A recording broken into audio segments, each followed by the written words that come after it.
Thanks for listening to our lessons from our daily Bible reading. The lesson today is I don't like leftovers.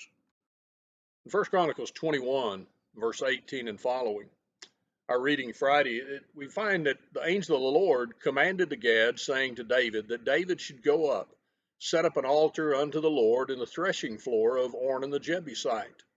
Well, David went up at the saying of Gad, which he spake in the name of the Lord, and Ornan turned back and saw the angel. His 4 sons with him hid themselves. Now Ornan was threshing wheat. And as David came to Ornan, Ornan looked and saw David, went out of the threshing floor, bowed himself to David with his face to the ground. And David said to Ornan, Grant me the place of this threshing floor, that I may build an altar therein unto the Lord. Thou shalt grant it to me for full price, that the plague may be stayed from the people. Ornan said unto David, Take it to thee, and let my lord the king do that which is good in his eyes. Lo, I give thee the oxen also for burnt offerings, the threshing instruments for wood, the wheat for the meat offering, I give it all. And King David said to Ornan, Nay, but I'll verily buy it for the full price. For I'll not take that which is thine for the Lord, nor offer burnt offerings without cost. So David gave to Ornan for the place 600 shekels of gold by weight. David built there an altar unto the Lord, and offered burnt offerings and peace offerings, called upon the Lord, and answered him from heaven, or he answered him from heaven, by fire upon the altar of burnt offering. And the Lord commanded the angel, he put up his sword again into the sheath thereof. And at that time, when David saw the Lord had answered him in the threshing floor of Ornan, then he sacrificed there. You look at that, and David had an opportunity to give to God something that wouldn't cost him anything. It really wasn't a sacrifice at all. And David said, I can't do that. You know, how many times do we, as we look in our service to the Lord or our worship to the Lord, we consider what we're going to give? How many times do people, God has given us the opportunity to worship him on a regular basis. I hope that you're in a place where you have a good, faithful congregation that you can be a part of, and that you anticipate, you look forward to the times of going and worshiping with those individuals.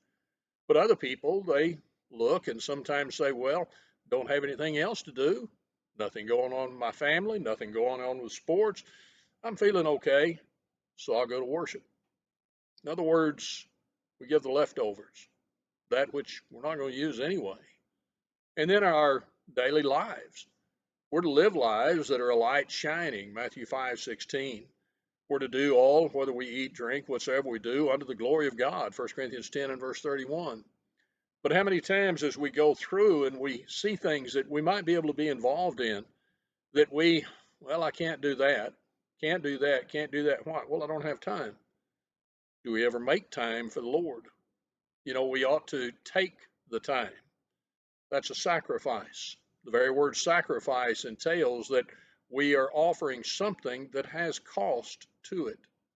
You see, as followers of God, we ought to offer the best, the first fruits of our life. Living for God, worshiping God, it ought to be a life of sacrifice for him. God doesn't like leftovers. He wants the best we have. And every one of us has the ability to give their best. I pray that we do that day in and day out. I want to thank you for listening and hope you have a good day. Thank you again for joining us in this Bible study. We remind you, if you'd like to follow along in our daily Bible reading, the link below in the description of this video will give you the PDF so you can read right along with us. If you have any other questions or if you'd like information on a Bible study, contact us with the information provided on the screen before you.